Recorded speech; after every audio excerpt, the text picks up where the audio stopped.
died in the Syrian revolution since 2011. Bashar al-Assad, the Syrian president, has murdered thousands of his own people, many of them children. A few months ago, he gassed 1,400 civilians and leaving many in agony. Assad, ignoring a chemical weapons ban that has been in place since the 1968 Chemical Weapons Convention. President Obama also personally told Bashar that if he used chemical weapons, the United States of America would carry out attacks on Syria, destroying military compounds. Bashar didn't take him seriously. Bashar was right not to fear Obama. Syrian chemical weapons production equipment are being confiscated, which does not mean that Syria can't buy chemical weapons. This all affects us as a country and our allies. More people will keep dying unless we intervene. If we don't help set up a new government in Syria, Syria will be another anti-American Middle Eastern country. Yes, Americans will die if we invade Syria. But our sacrifice of a possible less than 1,000 American soldiers will be worth it in the long run. We cannot let Bashar massacre more people. It is my belief that more people will die as a result of the USA not intervening in Syria. More countries are getting involved. Hezbollah, the Lebanese paramilitary group, has taken the side with Bashar to stop Sunni Muslims from taking over the country.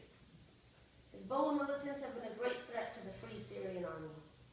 Hezbollah militants have been especially trained in guerrilla warfare and have been leading squads or battalions of Syrian soldiers, leading them with battle tactics for urban warfare. Iran, a longtime ally of Syria, has taken side with Bashar, fighting against the Syrian rebels. With more countries getting involved that don't have interest in ending the war peacefully, more people will die. Our closest ally in the Middle East, Israel, is on the brink of war with Syria. Israel has already begun engagements with Syrian soldiers and Hezbollah militants.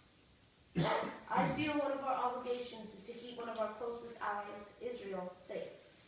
Sure, the Syrian conflict doesn't affect us directly, but we can't leave our allies in the dust. We don't want the world to see us like that. Ever since World War II, the U.S. has been policing the world in places such as Korea, Vietnam, Kosovo, Iraq, Libya, and Afghanistan. When we didn't act, we saw the consequences.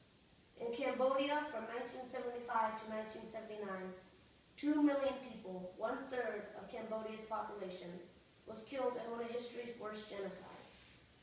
More recently in Rwanda, we didn't act and over 500,000 people died. These are the consequences of America choosing not to intervene. When we intervened in Kosovo, we were too late. We need to act now. If we don't help the Free Syrian Army, they may blame us for not helping Syria and provide an operating base for Al-Qaeda as a consequence, putting America at risk. We can save the lives of thousands, possibly millions of people by choosing to get involved. Political science say that the war will last another 10 years.